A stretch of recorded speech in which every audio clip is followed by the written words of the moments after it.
Boom. We live. We're doing it. What's up, folks? This is episode number 112 of the Puro Caballero Show. You know the fucking vibes. And we got another guest here. We got a couple guests in a row this week. I'm very excited to have my good friend, a good comedic buddy, good pal here, the homie, Ryan Radusinovic. Give it up for him. Give it up for the homie. Yo, what's up? Mario. Thank you for having me. I'm digging this whole setup. I'm liking the podcast. I like the air horns. That feels majestic, bro. I feel regal. Appreciate it. I'm digging it. I like the intro. That's how we're doing it, man. It is coming to you live. What is today? It's 7-Eleven was yesterday to 7-12. Did you get your Slurpee? I didn't get my Slurpee, man, because me that neither. dude started robbing all the 7-Elevens in my neighborhood. Yo, This guy went on a 7-Eleven robbing spree and shot like 2 people. So I was like, you know what? I don't want that Slurpee that bad. I think I'll pass. Way to ruin a national holiday for Right? people. What the fuck? Everybody out there. Maybe he robbed the places that ran out of Slurpees. He's like, what you mean you don't have any Slurpees? Bah, bah, bah. Get some Slurpees. Oh, man. He's just checking everybody. Yeah, it was Brea. It was like La Habra. It was up and down Orange County, like on Imperial Highway. I think he hit like 5 of them. Damn, that's wild. Scary shit. I saw that shit. My roommate VJ posted that on his Instagram, on his stories, and he's just like, well, guess I'm not getting my Slurpee today. Yeah, and I also for told him, I real. was like, that is like 30 minutes away from myself. But like, That's good, still, yeah. It's like, sheesh, man. It ruined the holiday, man. It's fucking. I know. I didn't know I had to wear a bulletproof vest to 7-Eleven on 7-Eleven. So that's not what I want. But it's also my dad's birthday, so I was chilling with my pops and There you had go. a good Okay. time. Had a little cognac, a steak, doing it right for the old man's birthday. Okay, getting yacked up. I like Yeah, it. you know how we do it. Pinkies up. let's He's go. six, Happy birthday, Mr. Radusinovic. Yep, he's 66. I'm 36, 66. I don't know what 66 is. Is that the devil's year? Is that one? This is It's one away. one away, I guess. Don't bring a 6-year-old around him. Oh shit, man. Yeah, but it was cool. I had a great day, and besides that, yeah. Should I plug my shows now? Yeah, Now I was we're about here? to bring it up. Okay, you cool. beat yeah. me to the segue. You Awesome. got me. I'll be in San Jose at the Improv this month on the 22nd and the 23rd, making people laugh, opening up for Jeff Garcia, and I will be at Flappers on August 13th, also opening up for Jeff Garcia. That's my main road dog. We'll be in the building, so buy your tickets online, buy them at the door, come say hi to me, buy a lighter, and I'll make you laugh, I promise. Hell yeah, come by Flappers, come by San Jose Improv, man. That's what's up, man. That's what's up. How the show's been with Jeff? Oh, man, the shows have been incredible, man. The love has been amazing, just the outpour of support. We did 5 shows out in Oxnard at Levity Live. Hell yeah. 2 weeks ago for July 4th weekend. Out in Boxnard. Man, yeah, Boxnard. A lot of good boxers come out of there. Yeah, real talk. And I just loved it, man. The vibe was great. The weather was awesome. The beach is cool. And the people were laughing at everything. So I can't complain. That's what's I'm up. digging it. I had some family that lived in Oxnard growing up, so I was like our one excuse to come down to like, all right, we'll go to Disneyland, but then we gotta go see my primos. I'm like, all right. So many people I don't know their names. You gotta hang out at the I'm beach sorry. today. Shit. I'm a bad Mexican. What can I say? It's hard. I know I have a big family too, and I just came back from my home country of Serbia, and I was like, holy shit, what's his auntie's name, dude? What is Vesna, Yasna? I don't want to call him the wrong name because then they'll hate you forever. Right. And I'm like, hey, you, auntie, long time no see. Avoid the names. Dude, how was the trip though, man? My How long trip you were there? A was couple weeks. incredible. I was there for 2 weeks, and I had a great time hanging out with my cousins, reconnecting with my family. It had been 7 years since I had been there. So many things have changed, and I was just amazed how it became such a modern country in such a short amount of time. But just overall, man, that place was just dope. It's always dope to go home, and there's no place like home. And even though I'm an American, they still make me feel welcome, and it's all love, and I'm not a comedian, so they're just like, what do you mean you get up there and you tell jokes? Yeah. Like, yeah, I tell dirty jokes and I talk shit about our people. What do you want? I throw us under the bus. I'm surprised there isn't like a fatwa or a money on my head over there. A fatwa. Got a fucking contract on Serbian me. fatwa. Yeah. Oh shit. Talk too much shit about our people, we fucking bury you. Like they heard your Djokovic joke. Yeah, and they're like, no, you will not. He is a national treasure here. Right. You do not bring those jokes over here. Don't you dare disrespect You'll- Nikolaevich. Disrespect 2-time MVP. It was good times though, and I can't That's wait to go dope. back. I'll be back next year. I'll be back probably every year after this. It's just the stupid pandemic screwed everything up. That's dope, man. That's dope. But yeah, there's no place like home. Dude, I'm jealous because It's like nice. I just saw on my Instagram yesterday. I have some cousins that are down in Mexico right now, and they're like they posted some videos. I think they were recently over there. I think they're in the U.S. now, but anyway, they did a recap video, and it was just like beautiful down there. They were down in Yeah. Oaxaca, southern Oh Mexico. yeah, it's I've never been beautiful. all the I way hear down the there, beaches but- there are amazing. Oaxaca, yeah. What's the Huatulco? Huatulco, that's the beach. I think. Yeah, I think you're right. It's yeah, really nice. Yeah, I gotta go back out there, man. It's been too long for me. I've been to like Cabo, but like that's not really Mexico. Nah, it's like a touristy trap place, but it's still Mexico. Mexico's fun. I love it. I can't wait to Yeah. go back because I got to do comedy there last year at Rocky Point at Puerto Peñasco, and that was Peñasco, yeah. awesome. Hell And yeah. it's a really Americanized place, but Yeah. that's what made it cool because I was Right. doing comedy for tourists and for Mexicans, and everybody was digging it. And they gave us free 2-night stay at the resort. That's what's I'm not up. complaining. I can't wait to come back. That's legit, man. Yeah. That anybody who's out there, I'm available. Yo, Mario, Get book me out him. there, You know, bro. he'll Get take me out payment there. in ceviche and hookers and cocaine. I'm just kidding about those last two, but for sure you can pay me in pounds of ceviche. I will I'll come accept home with the that. birria. Come on. Yeah, let's go. birria, Carnitas and all that Cozumel, shit. give it to me. Do it. Bro, book me at fucking Los Cabos, bro. I'll play in Cabo San Juan. They got it, dude. Bro. They've got a comedy Yeah. show there. You should definitely try to get on that. I'm Fuck trying to yeah. get on You can it. pay me in fish tacos. That'll work, Just man. pay I'll for be the like the hotel. seal, just fucking throw them out there. Right. Oh shit, bro. I fucking love the food. Yeah. Yeah, dude. now I'm a little like turned off about visiting the places I want to go to where my dad grew up because it is like it's kind of hot right now. So it's been hot there. happens. Like the cartel legit, I think runs my family's property now. I think they just overtook that shit. So like I'm like I don't want to start no problem. Yeah, I mean, but yeah, well, that's tough. that's you know? part of it. That's part of it. I felt some of the same vibes when I was in Montenegro. I was walking with my cousin, and he's like, "This is where car bomb exploded. This is where shootout in the nightclub happened, and this is where you get robbed for your watch." And I'm like, "Fuck, dude, I You start tuck taking my it off. chain. Like Debo's coming, dude." Yeah, for real. Oh, international Devo, Yeah, bro. oh, there are Debo's on every block, dude. In every country, they exist. These bakers both are. What you got on my 40, homie? Oh shit!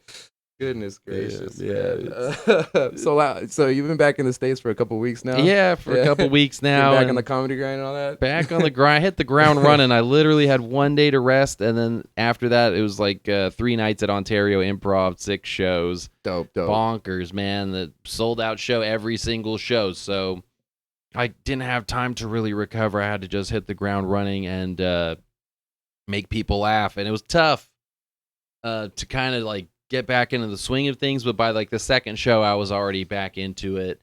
It's funny because when things are fresh on your mind, you can tell them and make them funny. Yeah. But then sometimes they kind of lose their steam because I had these jokes or like these stories from back home that I talked about that were just hilarious the first 2 nights, but by the third night they were started to kind of like peter out. I was like, these ones aren't keepers. They were just, I was just amped up. Yeah. Do you notice sometimes that you lose the passion for a joke the more times you tell it sometimes, and you like gotta gauge that shit? Because I've noticed sometimes where it's like certain joke, not every joke, but some jokes where you're like, this was clever in the moment, but I'm like, really, does it fit anywhere kind of thing? And you keep telling it, and you're like, I don't know. There's like sometimes for me, I'm like, all right, that's time where if I'm not believing in it, then the audience can't believe in it, and then it's like I just gotta put it away. Yeah, you gotta believe in Right. your bullshit when you're up on stage. You gotta tell that joke like it's the funniest thing in the world.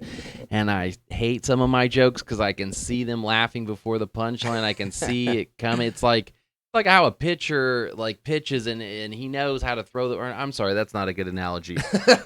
Okay, let's flip it over. Okay, the baseball player at at the plate, he can see that pitch like in slow motion. Right. And he knows where it's going. And that's how I feel as a comedian sometimes. Like I know how to hit this pitch, and like I can see that ball at such a slower speed than your average person.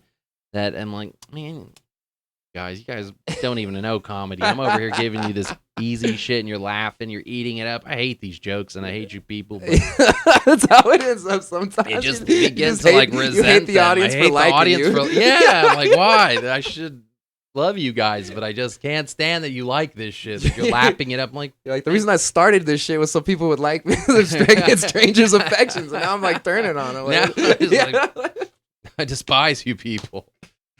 I hate it because I'm like, is it because my jokes? When you tell them too many times, you have to move on. At some point, you have to retire the jokes.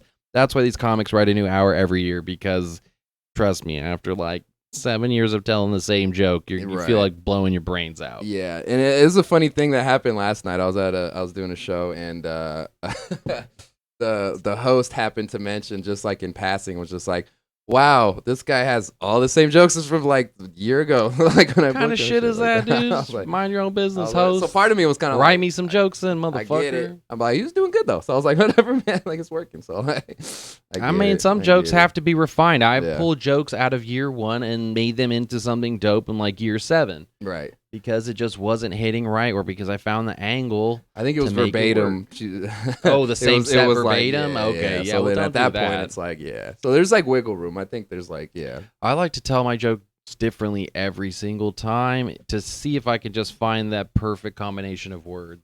Yeah. So sometimes I'll botch my own joke, or I'll like, railroad my set because I wanted to try something new. But when the pressure's on, I tell it how it needs to be told. Right. Yo, I had a joke that I had been doing for like the last like 2 years, and it's like a very short bit, but I had in most of my sets that I'll do on a show, I'd like included that part of it, that chunk in it, but not until like 3 weeks ago did I add like another section to it where I'm just like, what the fuck? And then it just opened up a whole new part. And then yesterday I built on that and added another like little closing line to get out of it. So I'm like, all right, that might be my closer. Now I was like, what the fuck? It kind of tied it together. So it's weird. Like, jokes are like paintings, man. They're never truly finished. They're never finished until you want them to be finished. You could always go add another layer or take something off. That's the part that I'm like learning how to like what I should put my effort into. Because I have like a shit ton of stuff where I'm like, I'll just write it in passing. I'll do it at like 2 mics and then forget about it. And then like 2 years go by and I'm like, oh, that's right. I wrote that shit. And let me just work on it again. Start remixing it, putting some other little ingredients into the mix, or maybe it fits into your flow of your set better now. Sometimes you tell a joke on a podcast, but it was something like you wrote down, you never tried on stage, and it hits, and you're like, "Oh, okay, this might be a keeper." Right. And you try it on stage and you bomb, and you're like, "All right, maybe it's not ready for the stage, but it's got something. It's got legs." Right. You're like, "All right, I'm not totally off here." I'm not. It has something, but sometimes it crushes, and you're like, "Fuck yeah, that shit was good shit."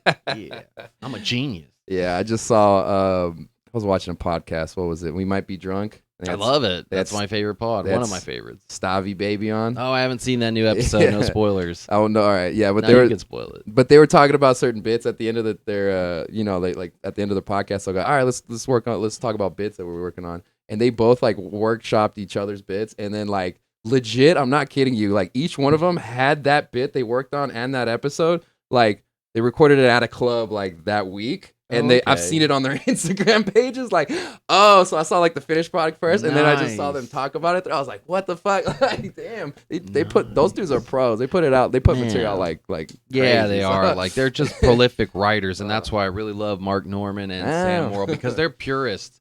Like I am not a comedy purist, and that's the problem. For me, it's a problem for me because like I feel like I'm never going to be respected as a writer and a comedian until I become that kind of guy, because I'm such a goofball. I'm such an act out comic. I do impersonations. I like to fuck around on stage and do crowd work, and So what are you like? You're just saying you're the typical LA comic versus the New York comic is like the writer. Yeah, who just like, sits I'm on a the writer fucking- and I'm on the serious. stool and shit. You like these jokes? You don't like these jokes? Kiss my ass. Like, I'm not that. I really want to be loved because I have low self-esteem, you know.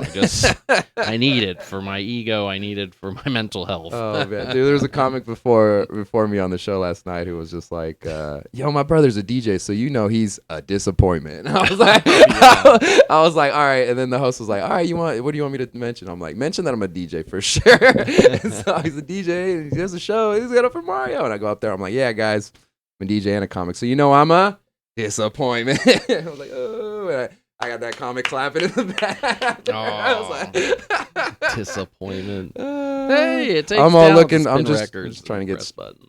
trying to get strangers to love me. That's what it is. Like, I didn't get hugged at home, so they're like, yeah, I think I'll just do comedy. My parents are like, yeah, you should do comedy. Go do it. Do whatever makes you happy. I love that. Like, I got that instead of being like, no, you should work really hard at one thing and get really good at it. They're just like, yeah, whatever makes you happy, kid. Yeah, better than being on prescription drugs, you know. I got like a But Zoloft's there if you need it. Yeah, right. Like, hey, I got a prescription. What's up? Oh shit! I think my parents were very supportive of me doing comedy, and I'm really grateful for that because most parents are just like, "What are you doing?" I had other family members who were like, "You're not a comedian. Let's be real." I'm like, "No, I this is what I love to do. I'm gonna do it." And I might not be a comedian in your eyes, but hey, if I could convince the rest of the world that I am, then shit, I might be. There you go, man. I know. Sometimes, yeah, that's how it is. I had an uncle tell me I should be a stewardess. Not even like a flight attendant. He used the word stewardess. The female, like, right? You need a transition, and then you need to you need to become a woman, and then you need to go in a time machine back to the 70s when they called women stewardesses and sit on some rich guy's lap for money because that's all you're worth. How they're chain smoking cigarettes Right? in the air. Light some rich dude's cigarette because that's about all you're good for. That shit changed my world. I'm like, no, I'm gonna do comedy, motherfucker. My God, yo. You should be stewardess. That doesn't even exist anymore. Yo. That's too funny. I saw a guy do a hot five on a Southwest flight. This flight attendant got on the mic. He made everybody crack up. It was awesome. He had a hot five. And he did the whole spiel, and he had jokes. He had tags. It was awesome. I was like, wow, this guy has potential. yeah. He's go to start hitting open mics with it. Right? Maybe that's what my uncle saw in me. He's like, I don't know if you could be a stand-up, but man, you could give your all to doing all this shit. You could totally, I could see you. You got all this shit. You got stewardess energy. I got big boy flight attendant energy. Big stewardess energy. Yeah, my shoulders are too wide to be a stewardess. You just feel like hitting people. Right, just hitting people. I can't go through the aisle. My ass is too wide. My shoulders are too wide. I can't even have an aisle seat. I fucking hate the aisle seat. I was on the way to Istanbul on my way there. Just constantly, like, people just whacking me in the back of the head and the with shoulders. The purses and shit. Yeah, it's like I do the shimmy through the aisle where I like turn sideways and I like moonwalk my ass through the aisle, do a little karaoke step like I'm in football. Why can't people have the same courtesy as I do? You know, just you don't need to whack me in the head. You do it on purpose. You do it because you got problems and you want to, take it out on me. It's not fair. So that was flying from within Europe or from? I flew from LAX to Istanbul via Turkish Airlines. 14-hour flight. Great flight. Wow. Their flight attendants are hot. They all look like models. And the food's delicious. All right. But man, the rudeness of the passengers is outrageous. There's people whacking you, kids screaming and shit. People constantly like walking up and down. And I don't like when they just like stand above you. I'm watching a movie. I don't need you to just stand above. Go stand near the restroom or something. I get it. Those restrooms, they stink. You know they stink because there's fucking cologne in the restroom. They got the cologne. The cologne was bomb. They got the spray. They got cologne in there. I was trying to open that bottle and and siphon it. No, I was trying to steal that cologne. I was like, I'm gonna take one of these with me. Oh shit! Yeah, That's fucking that funny. was- This fool's Yo. tell me you're Middle Eastern without telling me you're Middle Eastern. I'll tell you they're Middle Eastern, and I know this because they still had cologne bottles. in the restroom. They had ashtrays coming out of the door. Yo, yes. And I popped open the ashtray, and there were cigarettes in there. Yes. I'm like, don't give me this bullshit, no smoking on the flight. Get the fuck out of here. You were There's- like this, bro. we know that Damn, thing. son, where'd you find this? Yeah, where'd that come from? I was trying to relight it. I was like, is there 2 hits left in this cigarette? Spray with cologne to disinfect it. Oh my god. But no, those smoke detectors don't work. Don't let them lie to you. You can smoke on a fucking plane. You just got to fly Turkish Airlines. That's what it is. International. That's what it is, flight. dude. Just sit there. I saw dudes vaping and shit, fucking like blowing it under the blanket and shit. Get out of here. Oh, shit. Fuck it. I feel like I've done that on the Southwest TSA flights. You can go to suck the a dick. bathroom and just Yeah. and blow it The in the weed, sink. yeah, you blow it in the toilet and flush That's funny. simultaneously, and then fan the rest. You're You're good. I know this because like I worked in hotels for a long time, and they all have smoke detectors in the room, and yeah, it's combustion Mhm. that will set off the alarm. But because it's the burning of like chemicals and like in organic shit, I don't know, plant matter. Because me and my bro sit there and vape all day in these rooms. Nothing, right? Nothing. Yeah. But the one time we straight direct blew the vape right into it, yeah, it set it off. Oh, okay. So you Okay. can't be too flagrant with it, just blowing it everywhere. But you can fan it. Yeah. And when we did set it off, it was because we had like the angle grinders, and it's creating smoke, and that sets it off. So if you're low key with it, man, you got this, dude. You know how to smoke. You got this. Yeah, man. come on. They're not gonna stop a Come on, flight come on. because you wanted to hit your weed pen on the plane. Now, don't fly to Russia with your weed pen. Yeah, now. don't do that. Don't do no Brittany Griner shit. No, Free bring Britney. edibles instead. That's the way to do it because that weed pen is like and then you're just a Yeah. sitting duck with that. I know I brought Did you know? I brought you know edibles to another country that I'm not going to mention, and we were getting ripped and eating sushi, not to hint, on a conveyor belt, and it was pretty good. Oh shit! How was Canada? Canada was amazing. Canada, I love them. Vancouver, Mounties are bro. the best. Vancouver's the shit. You can ban me from Canada. I don't care. Oh. I will not come back. Oh, just get one more strike on your record. That's all you Right. need, bro. They already Like- they already ban you if you have a DUI. I don't have a DUI, but I have something similar. Oh, okay. There you So, go. We don't need. I don't know if I'm welcome there. So don't care. You can't get no Tim Hortons on this. Right? Oh, Ooh, I can't have poutine. What will I do with my life? Oh no, people speaking French. No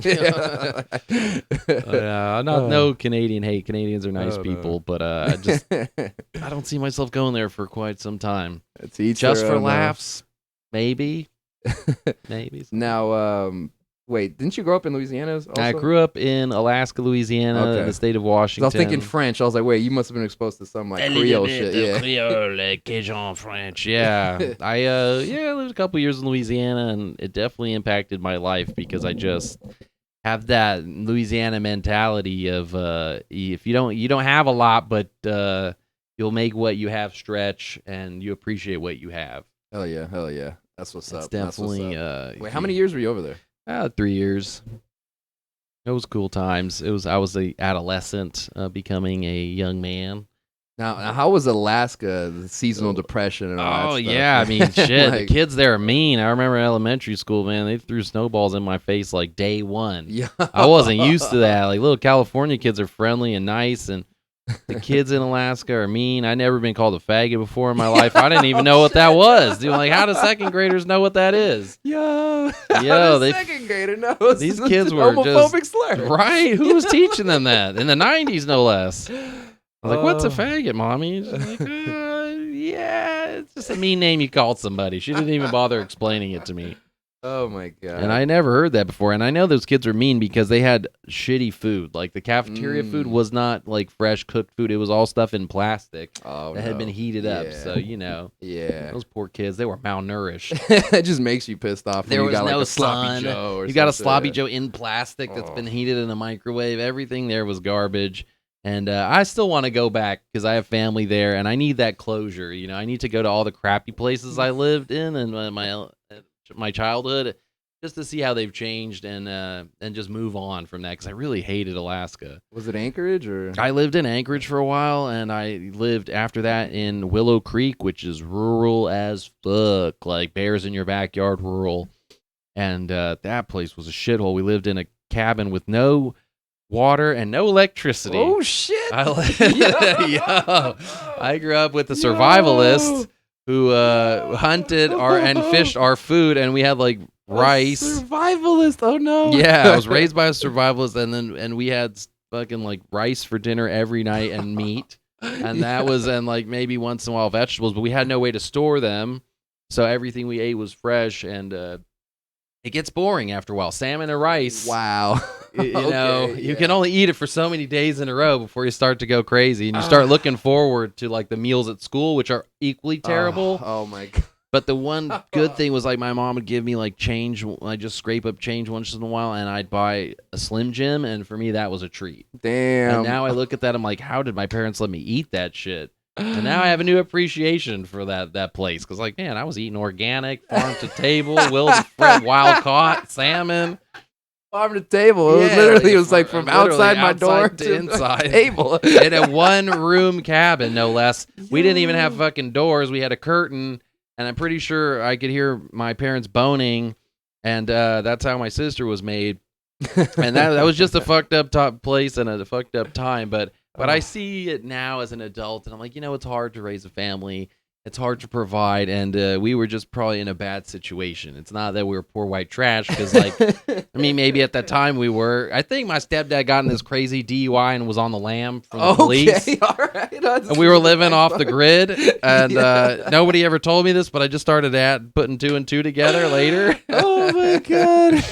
and family secrets come out. Yeah, on the podcast, no less. Yeah. And, I think that's what happened.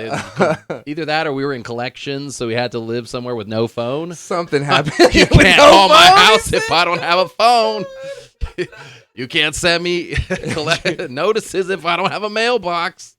Can't be served no papers. Can't be served papers if I'm off the grid now, can you? Bro, you know the owner of the Washington Generals now, whatever the fuck. Oh, yeah. What are they called? The Commanders? Washington The Commanders? People.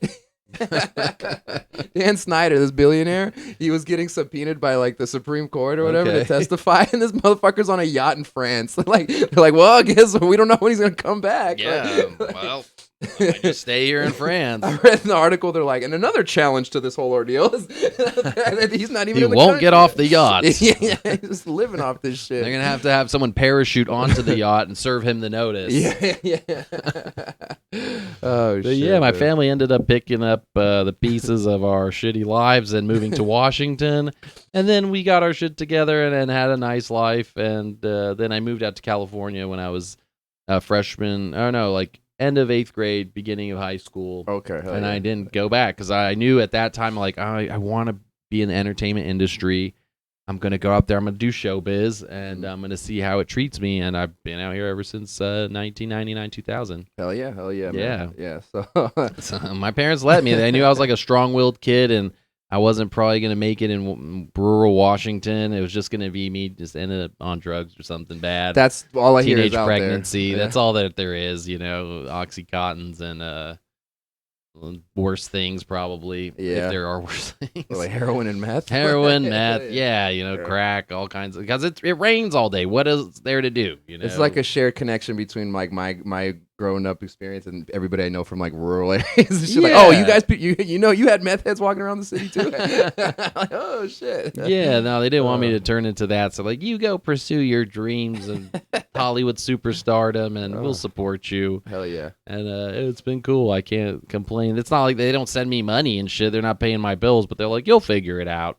You'll be a starving artist for about 10 years, and you'll probably want to reevaluate your life. But no, I never was a starving artist. That's been a godsend because I started working behind the scenes, and that pays the bills. And then, now things are finally starting to get to the level where I can do more entertaining than working behind the scenes. That's what's up. That's the ultimate goal. I'm happy for you to see that's that that shit, 'cause I see practical you, bro. mentality of that Serbian, like Eastern immigrant mentality. You're like, I know I'm not going to be superstar day one. I know I don't have any talent, but I will learn the skill and pay the bill and then I'll pursue my dream. And that's what I did. I just knew that wasn't good enough, and I knew that there's these kids who have like agents and they got their shit together. You're competing with child actors, and I'm like, I'm probably not going to get those roles. So let me just learn camera, let me learn editing, let me learn production, producing, and things will work out. So you knew like early on that you wanted to be somewhat in the Hollywood world. Totally, dude. But since I was a kid, since I was like fucking 5 years old, I wrote a letter to Nickelodeon. I want to be on the Mickey Mouse Club or whatever. Trying to get slimed. Disney. Yeah, I wanted to be gacked, and then my mom's like, "Yeah, someday." But all that shit was in Orlando, so of course, we didn't have money for vacations. We were living in a 1-bedroom house with no electricity, and but they knew because. They knew I had it in me because I'd like sing in choir and I'd be doing the solos, and someday that footage will be unearthed and people will make fun of me, but they just knew I wanted to do that, and I think that's how you know you made it, though, is when those embarrassing moments start coming back up. Yeah, I don't mind. I mean, I've got a lot of them, trust me. A ton of them. I remember I played Jesus as in, what was it? For Easter. Okay. Yeah. Okay. Good. Yeah. That's a good thing. Yeah. I was just like walking down the aisle of like my church with the cross on my back and shit like that. Okay. Wow. That's a lot. I hope that was made of foam or something. Yeah. It was like a. We're gonna cast Mario. He's got strong shoulders. I was pretty big 8th grader. Dude. Yeah. I was probably like the same size I am right now. I had the same mustache. I had more hair on my head though. So okay. like, Nice. Did you have to wear a wig, or you just had? I just had longer, like bushier hair and stuff. Oh, like that. okay. Yeah. Like use your imagination. Did they make you have a crown of thorns? That seems kind of morbid. They put like Ouch. it wasn't thorns, but it was Okay. like little, I don't know. Yeah, something. Yeah. They made something for you. Yeah. Okay. Yeah. Something Interesting. Like that. But yeah, when did you have comedy? Like, when did that come into your realm? Like, because I would do like impressions at high school parties and stuff. People were like, you should do stand up. And I didn't know how to get on stage, how to start doing open mics and all that jazz until I was like 23, but I started with improv. Okay. So from like 18 to 23 in college, I do improv, I do theater, and I'd act in funny plays. I'd write my own plays and I'd produce them, and do a lot of sketches, and it was awesome. I had so much fun, and it just built my confidence. And I knew I had, like, my acting teacher was like, listen, Ryan, shout out Phyllis Gitlin. She's a director at the Long Beach Playhouse. She knew. Shout out to she Phyllis. Was like, Ryan, you might not be a great actor, but you're a character. I'm like, okay, I'm going to find a way to make this character work. There you go. Because I just knew, like, I was one of those kids who, if I started reading out loud, everyone's just hanging on every word and they can't wait to laugh because I have that stupid fucking delivery. That, like, kind of like, it's slow and you, like, I don't know how to explain it, but I just had a goofy voice and I knew I could make kids laugh. And I just stuck with it. And at 23, I started stand up.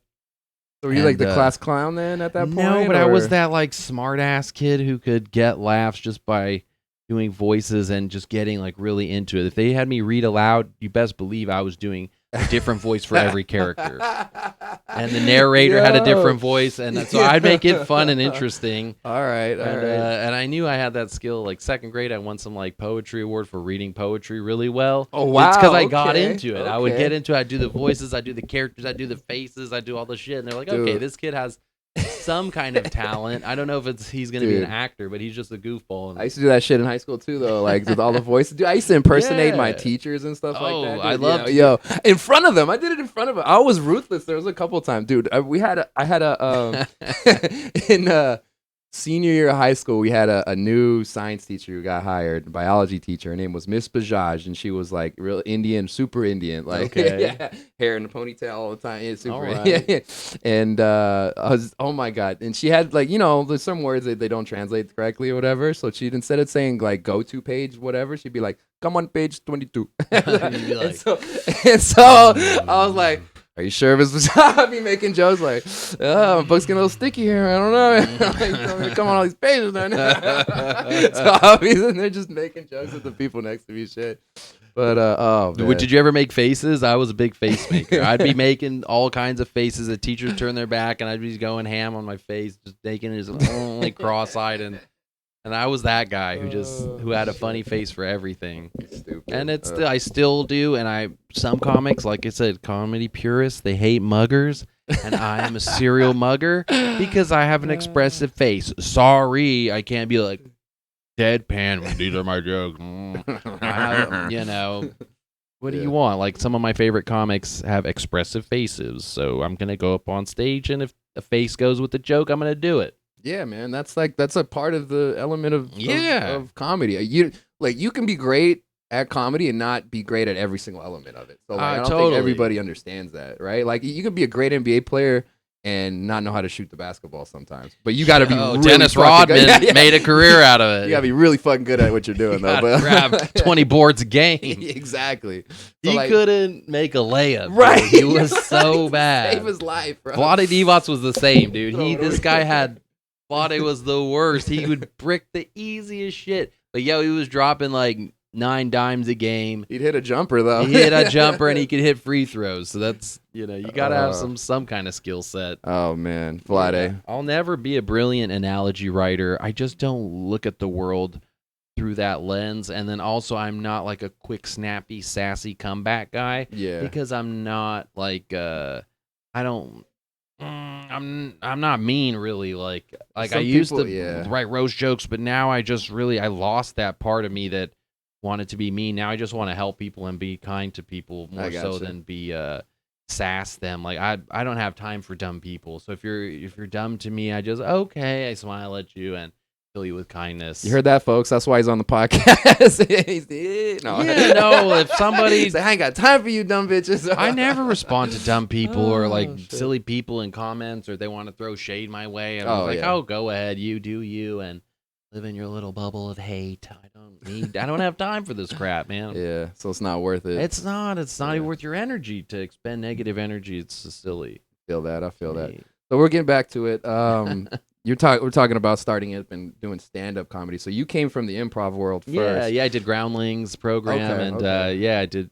Did you feel that tension though when you started doing actual stand-up about like, oh, this motherfucker's an improv motherfucker, or did you just not tell anybody? Yeah, I knew. No, I didn't tell anyone, but I knew what I was doing was like going up on stage and trying to be Pablo Francisco, who's like, man, my comedy icon. Shout out. Idol, We gave him a shout out last episode too, man. He's fucking dude. One of my favorites. So that's what I was up there trying to do Pablo, and of course when I brought lots of friends, then I was getting lots of laughs. Doing little tortilla boy up there. And I could even do a little Get down again. crowd work.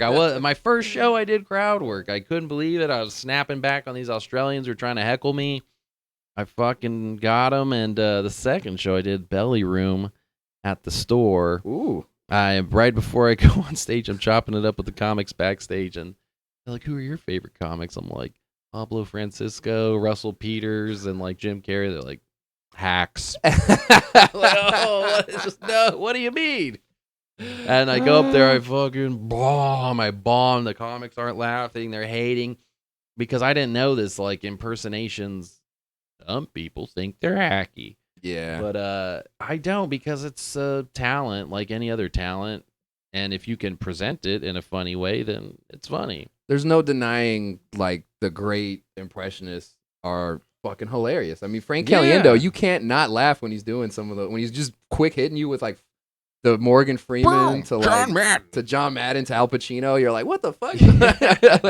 I remember growing up, he used to call into the sports radio stations as John Madden, and then you'd be busting up dying. Oh, yeah. I'd be like, what the fuck? It's so good. And then it's like, all right, is Charles Barkley there? Man, you're all a bunch of knuckleheads. Terrible. You're terrible. Knucklehead ass. I'll waste my time here on this radio station. Like, God damn, bro. I love it, man, because that's what makes me laugh. I want to do the stuff on stage that makes me laugh, and the Robin Williams, the Frank Caliendos of the world, those are the people who I love. So if that's not in vogue, well, I'm sorry. I'm going to do it anyway, and hopefully it works out for me. But in the meantime, I've learned how to write jokes, and that's helped me I took joke writing classes. I kind of cheated. But that kind of, and then I read a lot of books. Wait, you cheated? So I feel like some people come to these conclusions on their own, but I needed to see the formulas to plug my information into these formulas and to get like a jokey joke. I see.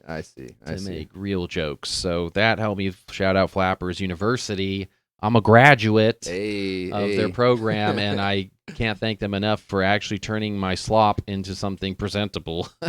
Wow, out of all the people I've ever talked to, like one of the few people who've like been like, yeah, I took a class and it actually helped. No, me it totally out, 'cause, did. like, a lot of people poo-poo it all the time. Oh, so, they do because yeah. they're like, they can't help you write your jokes, only you can. But if you're coming from like my world, which is like free form, I'm just doing voices, and I'm presenting it in this way that doesn't have a setup, a connection, a connector, and a punch, then I needed some structure. Right. Some people already Right. have an idea of structure because they're like big comedy nerds, and I like the act out comics. So I was trying to reverse engineer what they're doing, but I needed to learn the fundamentals before I could, That makes go sense. on to the next level. That makes sense. Yeah.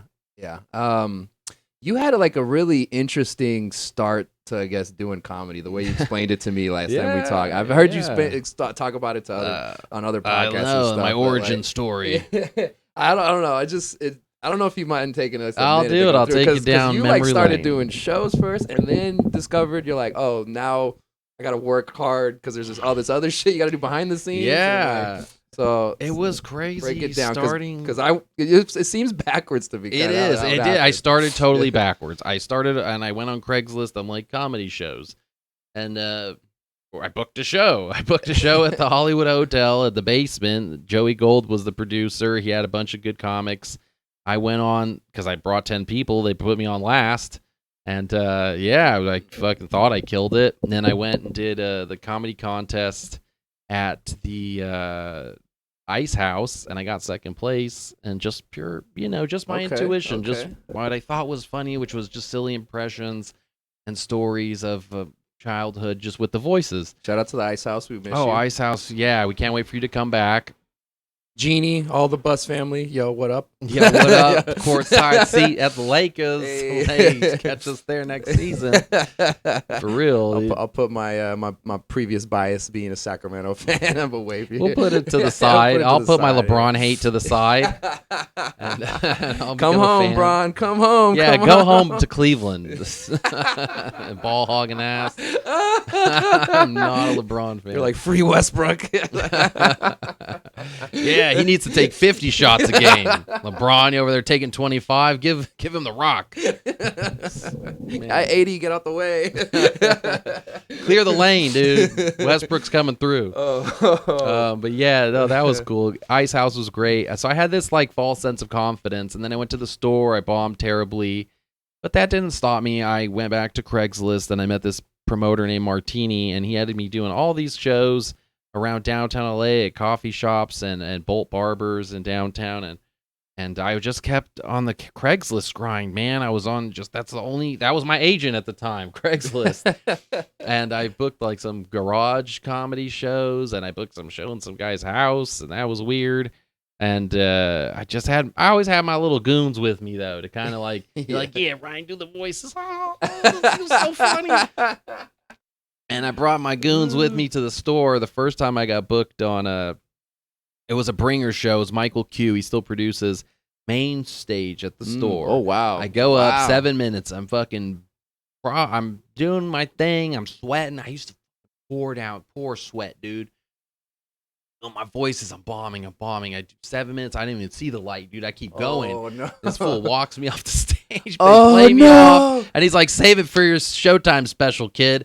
And oh man, that was embarrassing as fuck, because that kind of crushed some confidence in me. Ooh. And I think I took like a little 6 month break after that. And did I take a break? No, I didn't take a break. What am I talking about? I kept plugging away. There was a break. There was a 6 month break at some point when I was maybe 23. Not 23, maybe 25. But no, I linked up with this guy Cochino, who produces the shows at the Starting Gate in Los Alamitos. That guy would book me because I'd bring all my friends from college. And, man, I'd get these crazy-ass bookings, good-ass comics, and I'd be there with my 15 friends, and the drinks were like $3, so everyone would pull up. It's college years. Oh, hell yeah. I mean, my college years lasted until I was like 26, but hey, who's counting? Did mine end? I don't know. Yeah, no, I didn't want them to end. I was like, I need these fans, dude. I need these friends. And that guy put me on. I did a bunch of shows for him. Took a little like break to write, and I wrote every day 1 page for a year. So I had like 300 plus pages of comedy. And I came back and did Cochino's show, opened for Jen Murphy, and I fucking did great. Oh, and yeah. I had crowd work, and I had like loaded questions, which was my idea of crowd work at the time. Right. But I was snapping, and people were like, holy shit, this kid's good. And that gave me the confidence to start open micing and to go to flappers. And I'm like, I really want to fucking do this. And I started with the classes. I started hitting their mic like every week. And man, I felt like an idiot because for sure there was comics who were around my age who were more advanced than I was. Right. And here we are today, and they're still more advanced than I am. But, maybe their trajectory was a little bit better, or they found out how to write jokes quicker than I did. But, yeah, because I see like a couple of them like, damn, you're on Comedy Central now? Okay. Yeah. Wow. Yeah. But they just had their own style, which is something for me that had to come later. Now I can feel like I have my own style, but that was I took my foot off the gas at some point, took a 3-year break, went to law school, fell off the map totally, and that's because I had some deaths in the family. It was like hard for me to laugh and smile, so I tried to take a new career path, but that didn't work. And my best friend was like, "Man, you were a different guy when you were on the stage. You're all happy and shit. Okay. Now you're like taking naps every day, and you're just like, whatever, dude, I'll do it. Yeah, sure. I'll get back to comedy." He's like, "No, you got to do it, man." So my best friend talked me into going back to the stage, and I hit an open mic in the OC, and I just my delivery was much more confident. I wasn't sweating because I was like in my 30s, and I was like, okay, I'm 31 now. I'm like not afraid, and I just didn't stop. I hit like 100, like how you track your mics. Yeah. I was like that until I probably got into like the 200 somewhere, and then I'm like, yeah, okay. Right. Enough tracking the mics. Now I'm just gonna go balls out, and I haven't took my foot off the gas since. That's legit though. That's how you got to do it. Balls to the wall, and don't take your foot off the gas. Don't take a break. Keep plowing through the mud, and you'll get there. Yeah, I mean, for me, that's kind of how I've been doing it. Just kind of powering through. Just gotta keep trying by error, man. You got to, because you're not gonna feel hilarious every day. You're gonna have those days where you're like, I want to strangle someone today. How am I gonna be funny? But you find it in different ways sometimes. You find, you never know. It's worth it because like the payoff is awesome to go from doing open mics to like headlining and to opening up for your heroes. I got to open for Pablo Francisco. That was, man. Oh man, it was like I couldn't believe it. It was surreal. I saw that shit and I was like, "Fuck yeah, bro, get it, dude!" I knew you were so hyped. Man, I knew you were. It was one of the happiest days of my life. It was like a career milestone, and that's the crazy thing. That's just the beginning. Like wherever the future's taking me, I can't wait. I'm so stoked because I know it's only going to get better and better. You keep putting in the work, things get better, and I'm like, well, I think I can like comfortably quit now because I did all the things I want to do. But I like, at the same time, if I keep going in another year, something better could happen. You never know, man. You never know. I'm Mr. Positive, man. I love to spread that message. If you believe in yourself and you believe in your skills, if you put in the work, you can have what you want. It might come slower than you wanted it to, but just keep blasting away and you'll get it. Because, man, I hate people who are negative Nancys. And I used to work on film sets, and I bring that positive energy. And I had this fucking actor clown me for the whole duration of a movie. Mitchell Musso, he was a little punk-ass kid, Oliver, in Hannah Montana.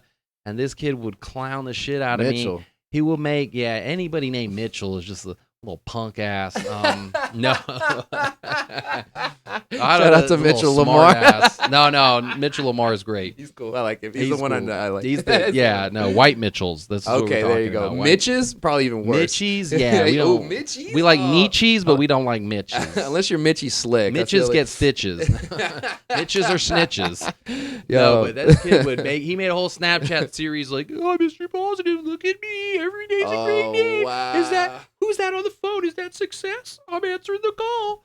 This guy would clown the fuck out of me, and I just remember being like, I'm going to show you. Dirty. I'm going to show you someday, and I'm going to show that motherfucker. That's fucking dirty. God damn it. I'm going to hit him back and be like, hey, we should make a video together about the benefits of being positive. That's funny.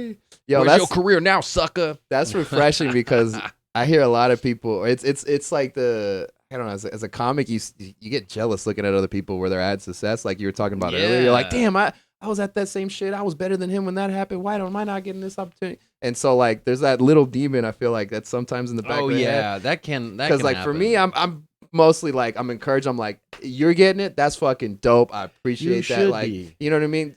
If you could do it, that means I could do it. So I'm not gonna hate on you for fucking getting If I there, can do it, anyone can do beating it. me to it. You know what I mean? Like, I not know necessarily I you, suck. but like other people. I know. Like, in I'm the general. first I'm talking person about to in say. general. In though. general, yeah, yeah. I don't have that. I don't have that. Well, maybe with like one comic, but I see that it's just different strokes for different folks. People have Yeah. different trajectories, or they can grasp things sooner than you can, and or they just have their own style, which I think is very marketable in comedy. A lot of us are trying to work out like who we are on stage, Right. and it's the people who are very much themselves who kind of they gain traction much quicker. Like Logan Gunselman, Yeah. she has that deadpan like delivery where it's like, ooh, is this a crazy person or is this just a really measured comic? Right. But she's been like that forever. And I remember seeing her at open mics and being like, man, I'm funnier than her. And then I see her in Comedy Central, like, okay, she's really funny. Mhm. Or, I mean, she always was funny, but I just, since we're like contemporaries, I'm just like, man, what am I missing? What do I have that, what don't I have that she has? And it's Right. clearly a persona. It's the comfortability in her own skin or whatever the word is. She's just herself. So Right. I'm up there doing a fucking act. I need to be more myself, and that will work out for me. So it's good to see comics like that because you measure yourself against them, and if you're honest with yourself, you'll say, well, I must be doing something wrong, or I must not have a certain skill. So let me try to close that gap and gain those skills. Matty Yeah. Chimbor, he's another guy who's really funny. Oh yeah. Who Yeah. was like, we're the same age, and he was more advanced than I was. When I was at Flappers, he was at Flappers. Everybody loved him. Nobody liked me. But Yeah. he's still funnier than me. But it's like that's a good measuring stick to see people who are better than you, and then try to close the gap and not be like, man, okay, I'm fucking better than them. Yeah. Like, man. nah, dude, just be yourself, and no one's better than anybody until you get to the point where you're making a living off your stand-up. Then you could say, yeah, I'm better than you, dog. That's why I just sold out this arena. That's why I got all these dates booked and all this shit. That's why I've got an Yeah. agent. I'm doing movies, and I'm doing fucking sold out theaters because I am that good. Yeah, man. But until then, yeah. we're all like stuck in this weird like limbo phase. I always feel like a lot of times my competitive nature with comedy comes from like my sports background and stuff like that. And Oh, I for know sure. I notice it's like really similar to like when you're on like a freshman team and you go and you play like the JV team, like a grade up. You're like, oh, now I'm competing with like the people who are more advanced than I am. So now I gotta step my game up and shit. So you kind of gotta humble yourself there. Then you get like used to that, and then you're like, all right, now I gotta get to varsity. You know what I mean? So it's like I don't know. For me, like when I first started, there was like some mics where you'd be like, okay, all right, whatever. We're all kind of like so. And then I come out to like Hollywood and do some of the mics out here, and I'm like, oh. And then I was like, oh, there's another level to this shit. There are levels, like Joe Rogan says. Yeah. I hate was to like, admit oh, it. Shit. There's like, There are levels to this shit, and you see that as your time begins to expand. Like before, I would have to stretch my material to do 25 minutes. Now 25 is nothing to me. Now 45 is something that I'm like, 45, if I don't write out my set list, I can't tread water to get to my 45. But I have more than 45 minutes worth of material. I have plenty of material. right. But it's that I'm not in that comfort zone yet to where I can comfortably not even have to look at the clock. I'm like, I got this. I could go do hours. If I don't plan out my set list, then I'll get lost and I won't be able to recall what I need to say. So it's just you're building these levels. Like you get so comfortable at 10. Like I did 10 this past weekend. I'm like, I'm going to do 4 jokes. And like normally you'd be like, oh shit, I need to do 20 jokes to fill this, or at least 10 jokes. I'm like, Right. I'm going to do 4 jokes and I'm going to Right. let them breathe and I'm going to have fun with it. I'm going to fuck with the crowd. I'm going to bounce some ideas off them. I did 4 jokes and I probably did 11 minutes. I mean, I think I went over. And yeah, you get to that comfort level, and then now 25 minutes is like I'm stupid comfortable with 25. I don't look at the clock. Right. Right. But now 45, I want to get to that point where 45 is just dirt off my shoulders. It's nothing to me. It's just, it's easy. Right. Right. Cake. I'm trying to get to that point where I'm like comfortable with like 20 minute sets. I haven't done too many. I feel like I'm good with 15, but anything over that, I'm kind of like in a little bit of swimming in the deep end. Where I have enough. Well, I have enough material to do it, but it's like getting it to fit. You know, get it to fit, So, because everything you gotta want it to plop be it in the right spots. these like and stuff. interlocking pieces. You want your set to flow. Sometimes I feel like my sets they're not flowing. They're too disjointed, and it's just not, it's not this perfect thing that just goes up and up and up and up, builds to a big crescendo, and then thanks, that's my time. That's what you want. You want to take them on this awesome roller coaster ride where each drop is thicker than the last one. Right. But until you get there, until you've done it so many times, you don't even know how to structure it in that way. Exactly. That's another thing that comes in. Structure is so important. Some jokes just fit together right. Right. You make this one joke and it fits with another, and then pretty soon it becomes like a 15-minute block. And you're like, I'll start this block, and then bam. Yeah, it's all like a puzzle piece. Like every little one-liner or like little like throwaway line that all fits into like a theme, like one a topic or like a story, and then how you make that fit into everything else you say. That's such an art form to that shit. That's where the art comes in. It's like, I don't know. It's like putting together a good DJ set. You're like, all right, this song is dope, but if I played at the beginning, it's not gonna have the same impact if I played in the middle where I've already led up to it. You know? Yeah, what I mean? So because if you start out, we're always told to start out with one of your best jokes. You just got to grab them. The first 30 seconds, you got to grab them. I always do some kind of self-dep joke. It's always it for me too. Yeah. Then I hit them with 3 tight ones, and then I go into the crowd work, and then I start with the longer jokes, and I save like the story jokes towards the end, because once I've gained their trust and now they like me, now I can tell them longer and longer stories with like bigger laughs at the end. But they gotta rock with you in the first place, otherwise they're gonna tune you out. And that's when storytelling is tough, because like every line has got to be punched up, and so you want to write your stories one line at a time, and then how can I make this funny? How can I tag this? Go to the next line and go in order of the story, but try to take every line and make it hilarious. And you'll get to the point where you're getting laughs off a single word. Yeah. You're like, I tell the joke, I do the word, laugh.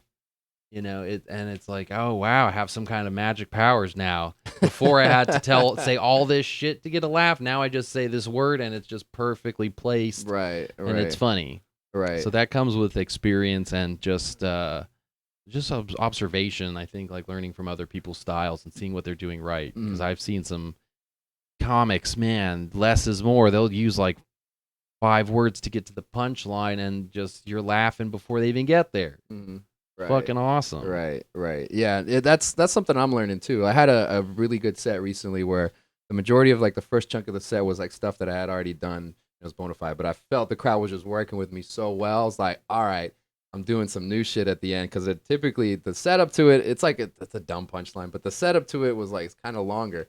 But because I had won them over, they were there with me. Like, oh my god, I'm still mad at myself because I was recording the video and I ran out of video. But like it ended right before I started that last joke, and I was like, the main reason I wanted to record was to record that joke. And I was like, fuck, damn it.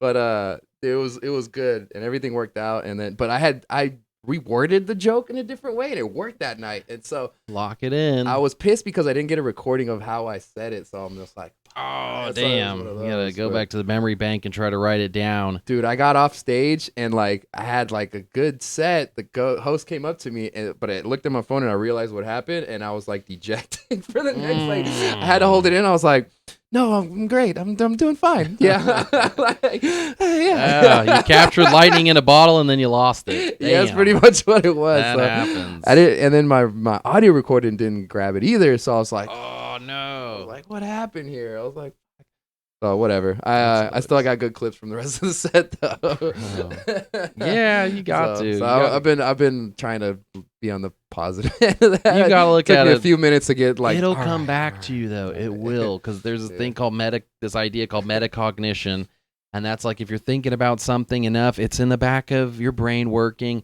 and it'll come to the surface at sooner or later, and you'll be like, oh, that's that fucking joke. You'll be in traffic like, that's the joke. Damn it. That's the joke that I lost that I thought about years ago. Yeah. And now I need to just write it down. I have most of it. It was just more like the delivery and the order of how I did it. It'll come like, back but to yeah. you. I promise you. Yeah. I love It's to talk shop. dumb like- sports topical jokes. It was.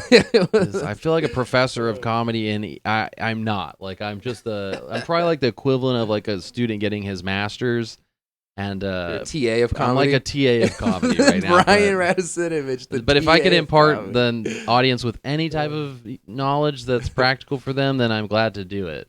You know, I get up on my professor high horse sometimes on these podcasts, and I just love to talk comedy theory, and I forget I need to be funny sometimes. So tell me all about your story in the ER, Mario. Oh yeah, I was gonna get to Let's this. see. I was trying to figure out how do I segue No, into let's just this? do it because I feel like I need to get off my fucking soapbox and I need to stop being Tony Robbins and start being Ryan Radusinovic, the comedian. Yo, I went to college with his son. Really? Yeah. Was he like a positive dude or was he was just kind a of wreck? He was kind of a weird kid. I don't know. I bet you're listening to that shit every day for your entire life. He was like kind of like a well-off nerdy kid, so it's like Oh, yeah. okay. So he had like weird dynamic to him. I don't know. Interesting. Yeah, I don't know. I don't know. I Oh didn't- yeah, LMU. It's full of celebrities' Yeah, kids. yeah, that's right. what it I is. forget Yeah, that. there's a lot of It's random right ones. next to the beach. A lot of random ones, and it's all the kids who can't get into USC or Right. UCLA, but still want to come out and party, come out to LA. Yeah. Those are the fools I used to hang out with and shit. If you're still watching, bro, hey, I you remember. can send us some donations. I remember Chris Mullen's son. He was trying out for the basketball team. Yo, was did like he a have the freshman. haircut? My No, little junior mullet with the he box did not top. he did not have the flat top. No, damn. That dude went ham at the parties though, bro. Really? I He bet. Rolling around the tequila bottle going to the neck, like I'm like, whoa, dog, you're going hard as fuck, like looking, yeah. Anyway. Yo, that's dope though. Man. Uh, I didn't know anybody famous in college. I'm trying to think who else. Clyde Drexler's son was on the basketball team for a little bit too. Oh wow, He was Clyde chill the though. Glide. He was like way more chill than Chris Mullen's son though. Yeah. He was cool. Adam, what up? I always loved Chris Mullen. He was Yeah. like a badass white boy. Like he Oh, had he was dope. his nose was smashed, and he'd be like, "Yeah, I'll get 20 boards a game." He even Jumper. talked like a cool dude. Like He's he a just- New Yorker. Yeah, he had like the New York accent. He was tough, man. That guy, I'd Badass. love for that guy to be like my kid's high school coach. Yeah, I man. respect him. Yeah. He's Anyway, a tough motherfucker. But so yeah, so ER. all You right, were there, So this is what my weekend is looking like. So I had AJ on the podcast on Sunday, right? Okay. And so he was here and we're talking. I was like, yeah, I'm thinking about doing some mics before going to, because I had the show yesterday. I was like, all right, I'm going to work on my stuff. He's like, all right, well, I'm going to be at the rec room later tonight because that's like close to where I'm at. Why don't you come down, say what's up and all that stuff. We'll hang out. I was like, all right, cool, I'll do that. I haven't been out there.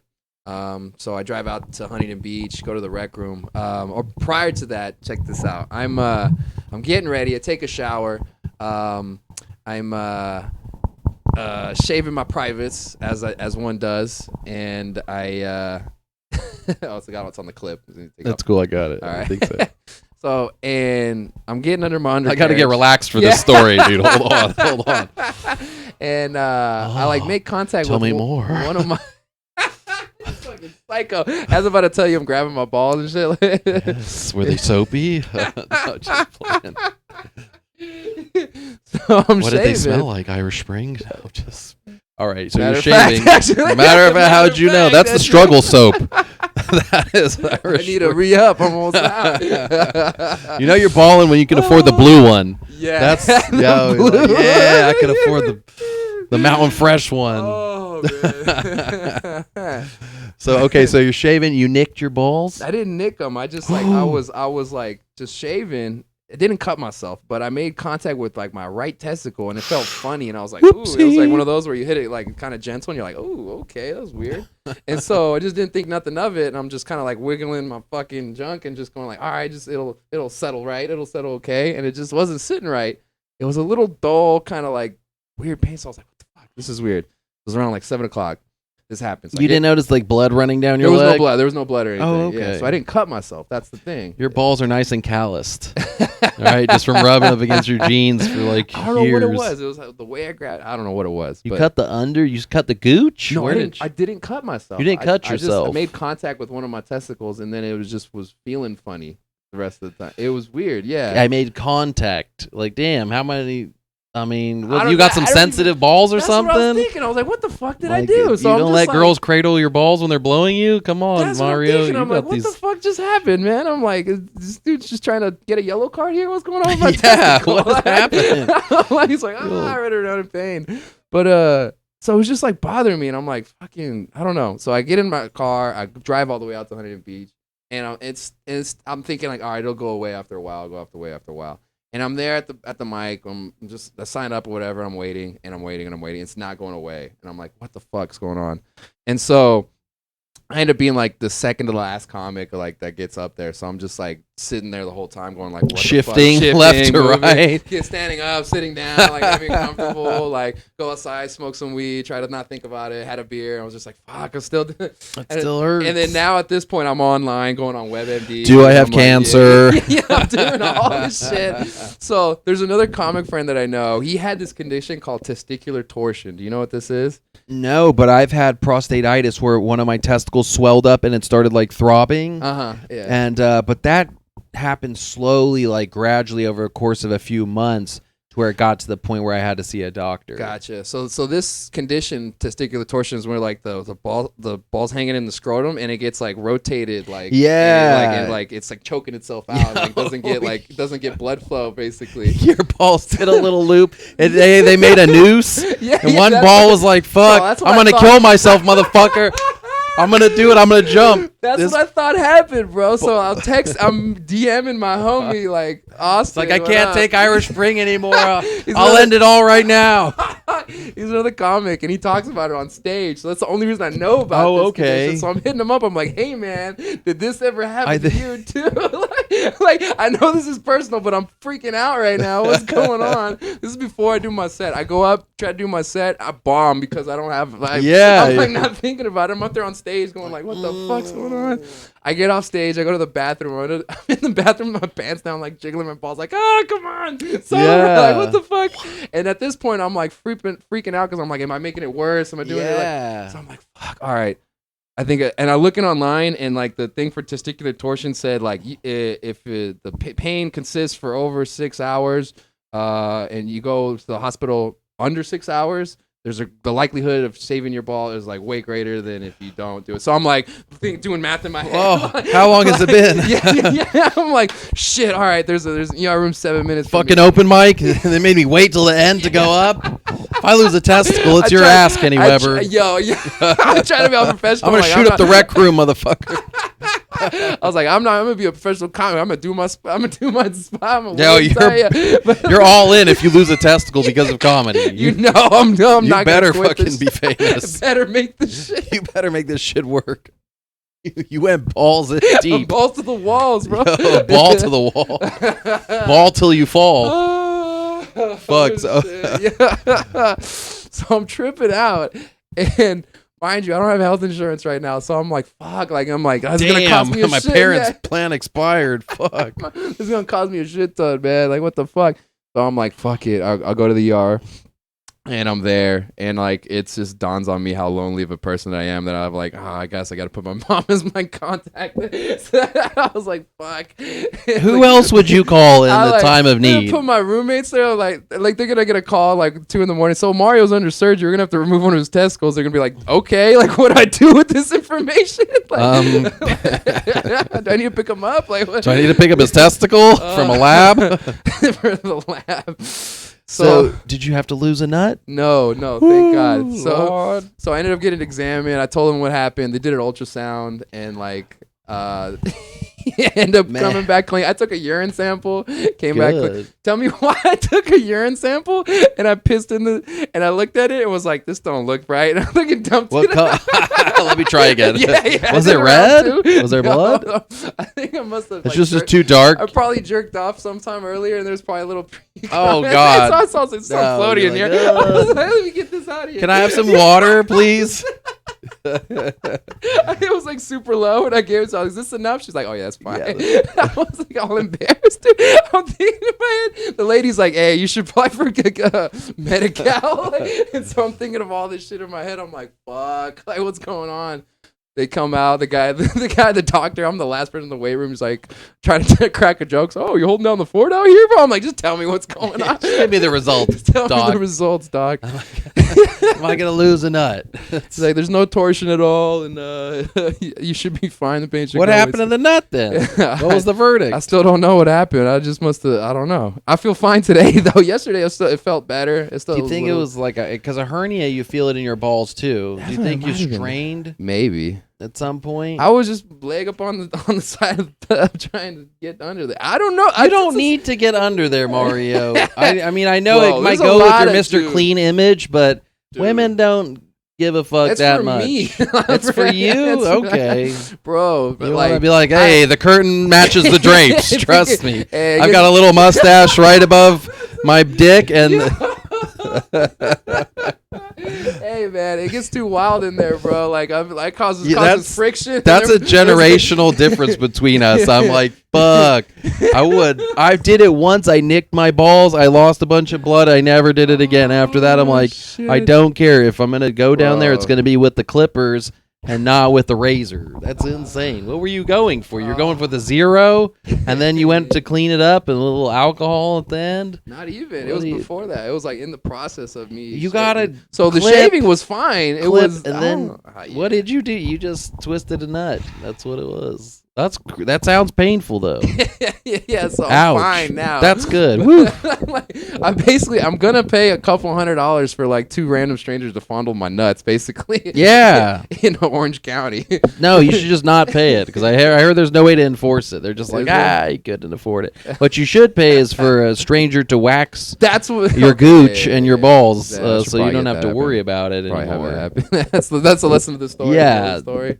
Wax on, wax off. I'm like, man, I could have got a hand job from like someone for way less. For than this the is gonna amount cost that you're me. gonna Yeah, pay, it was you gonna- could have gotten a lot of hand jobs. You could have had Yo. some rub and tugs. You could have had a real reason I to be know. in the I ER. know. Right? Oh man, This it's bitch good. yanked my dick too hard. God damn it. I like your shirt, by the way. It's got Thank a woman smoking a peace pipe. I just noticed that. I was like, Yeah. what has she got in her mouth this whole time? It's a giant piece. Okay. Most people don't know. They're like, oh, it's just one of those Native American design things. Yeah, Just, that's like, at tune it first I was out, like, yeah. I tuned it out, but then I was like, what is that? I got this at Okay. Santee Alley. Oh, I love the callejones. My favorite. I was walking around over there, and like one of the store guys. No, actually, this is a different story. But yeah, I was walking around, and I just noticed this shirt, and I was like, "Oh fuck yeah, dude! I'm a fucking stoner, dude. Dog. I want that. Yeah. I'd be hitting the peace pipe, bro. You feel me? Look. I like it. I need a peace pipe shirt. What store was that? They don't even have names. Yeah, I You're can't just like, I remember. went I until know I the smelled location. incense and I heard chimes, and I was like, this is the place. Oh, that's where I get my bracelet. Okay. Sometimes I get them from there. No, there was another store. It was so funny. It was like one of those places that has like all like the weed smoking accessories, but then it's got like the posters for like those stoner posters. and Oh, I shit. love Yeah, those. yeah. And there's this Middle Eastern guy who was like working the store, and I was kind of. The guy was just like, hey, bro, hey, bro, my friend, my friend. My friend. Habibi, yeah, yeah. see in your eyes, you are looking for a deal. But he wasn't even like trying to sell me shit. He was just like, "Are you Persian, bro?" Persian? He I saw need a me, it was friend. like one of my peoples. I am very lonely here. Yeah. I spend many days by myself. I was like, "Nah, man, I'm You not." like Persian." Mas Jobrani? Exactly. You look like his cousin. Axis of Euro comedy. Have you not seen? That's funny. Dude, I love that shit because I get it all the time. I'll go into a gas station owned by a Persian, Yeah. and they'll be like, "Oh, where you are from?" And I'm like, "Oh, I'm from Downey." Like, "No, you're not from Downey. No, you're not fooling me this time. You're Persian?" Like, "No, not Persian, Serbian." "Oh, Syrian? Oh, that's why you look like the actor Shona Baziba did. I know those eyes anywhere. It's okay. Your secret's safe with me." Oh man. The worst was I had the Persian gas station man at my local AM/PM. This guy would love to touch my hands. Oh. It was he would give me the whole my friend. Yeah, Like, what are you gonna yeah, give me a palm reading? What is this shit? No. You have very soft hand. You have I know homosexuality is a crime in your country, but please, you don't need to have my finger in your mouth. It's not. I give you a change. You have very salty fingers. It's very nice. I put cumin and coriander and. No, he never sucked my fingers, but I swear if I gave him the chance, he would have loved to. He's probably subscribed to some freaky OnlyFans right Only now. hands. Yeah. Only hands. Hey. Shout out. Dude, that guy that at that shop though, and I told him I wasn't Persian. He was just so dejected. He's so disappointed. Like, oh, another one got me. Yeah. Oh no, I am 0 for 4. I'm 0 for 4. 2 days. But he didn't skip a beat. He goes, deep breath, and just goes, but have you had Persian pussy before? I was like, you had Persian by proxy. It's okay. I know. He was just like, can we relate here? Was he trying to find a friend? Like, what damn? I was like, you got some for me, bro? You want to point me in the right direction? Yeah. I'm down. You're like, yeah, I once owned a Persian cat. That's as close as I've got. 2012 was a good year. I would like some Persian punani. Hey. Shout out to any hot Persian girls who are looking for a guy who looks Persian but isn't Persian. I'm your man. I'm used to females having hairy arms, so we're good. Exactly, dude. We're good. Bro. We're both just a different type of Velcro. I'm male Velcro, you're female Velcro. Let's make a sandwich. Let's get stuck together. Dude. That's a joke. I have a girlfriend. She shit. doesn't listen to this. It's okay. Dude, it's fine. I'm the worst. I just Dude, I other people pretend saying I'm that. single all the time. It doesn't matter if I have a girlfriend or not. I just can't help being myself. I'm a flirtatious dude. That's fucking funny. I got that big testosterone energy. I was just thinking recently about like how crazy it is. Like people have weird sexual fetishes and shit. Yeah, fetishes are crazy. But it's like weird for like if you're a guy versus a girl, like in a straight relationship. Like I love sucking on titties, but when a girl sucks on my titties, I just giggle. Yeah, right. Yeah, right. Yeah, I know. It's They not the try to same. It's not like the lick same. your nipple, and you're like, don't do Yeah, that. like, what are you doing? It's silly. Take that out of your mouth. That's ridiculous. I don't want a girl doing that, mostly just because I have a hairy chest and I'm gonna probably make out with her later, and I don't want her to be flossing with my teeth. And then you just sucking one of your own. Like, Yeah, now I'm eating my own hair. oh no. That's the worst. Yeah, fetishes are one of those things where it's like good for the goose, but not necessarily good for the gander. It's not always good on both ends. Oh man. And I know this because, yeah, like we fuck around and I'm always giggling like a schoolgirl, but then I'll do the same stuff and be like, you like that, babe? You like that? That's freaky, huh? She's like, oh, yeah, daddy, that's freaky. But then when she tries to do it to me, I'm like, get off of me. That's weird. Oh man, you want a boxer, man? Slap me silly, girl, like Mike Tyson. I'ma bite your nipples. I'ma suck on your ovaries, girl. Bite your titties off. Mike Tyson, knock out that pussy. Yeah, that shit's, I don't know. Fetishes are fun. I mean, it's all just in fun and it's all in fun and games as long as it's consensual. You're having a good time. Right. That's okay. But, you know, some people want to take it too far. And I feel like you can't start out with like Crazy fucking shit. crazy shit. Unless you just both, can't. unless you come on that same energy. Wavelength. Yeah, like if you're both on FetLife, then like, all right, then I think it's if good. you met at a dungeon, then Right. yeah, you can have her kick you in the if balls. you met at an and- after-hours sex dungeon party, like then I think it's like a fair game. I think so, yeah. Bring out whips on the first night, I guess. I don't like. I'd be weirded out if a girl was That's- into all that shit. Like, who abused you sexually? What kind?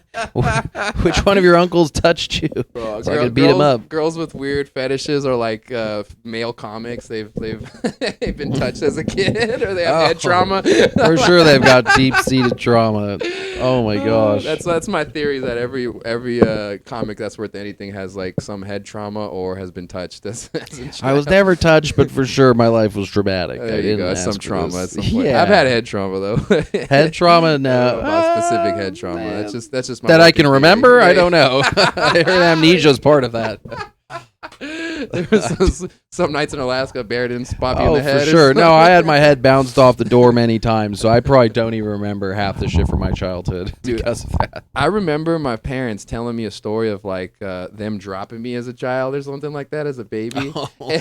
And my uncle used to like make fun of me. He used to call me conehead as a kid. And so I was self-conscious when I first started losing my hair. Like, Oh, my no. head's going to look fucking weird and shit. You should have embraced it and just started buying rings to make yourself an actual cone head. Make myself do that? Right? You look like one of the Anunnakis, dude. The Anunnakis. Look like aliens. I show up and Sam Tripoli's freaking out. Right? Like, whoa. This guy does comedy too? Does comedy. Where are you And from? he's a Raider fan. You're like, From Planet Xenu, motherfucker. yo, shit. Oh, Team shit. from Antarctica. From We're all Where are hiding we over from? there, dog.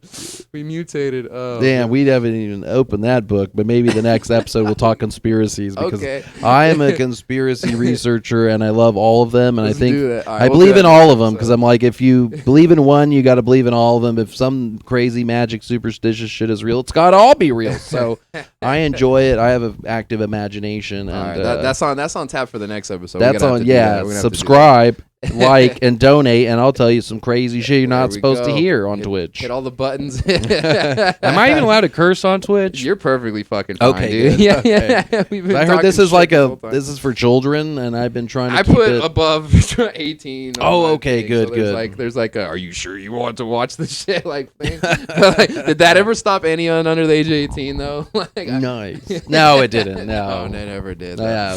I remember my first rated R movie was 8 Mile, and I just went up to some random lady in the line, and I was like, "Can you buy us tickets?" And she was like, "Yeah, sure, kid, come on in with me." And, Nice. it was funny because like I was with my Cuban friend, and you know me, I'm a Serbian, and this black lady, and they're like, the guy's like, "Are these your kids?" And she's like, "Yeah, they're my kids." They're not really my kids, but you know, they're like foster kids. And then he was like, okay, and he let us in, and we watched. Dope. That was awesome, and she was Dope. cool. She even let us like go sit in another part of the theater. She wasn't like, no, we got to keep this lie going till the very end. If I was her, I'd be like, no, as soon as you She's get in like, there, please. yeah, have fun.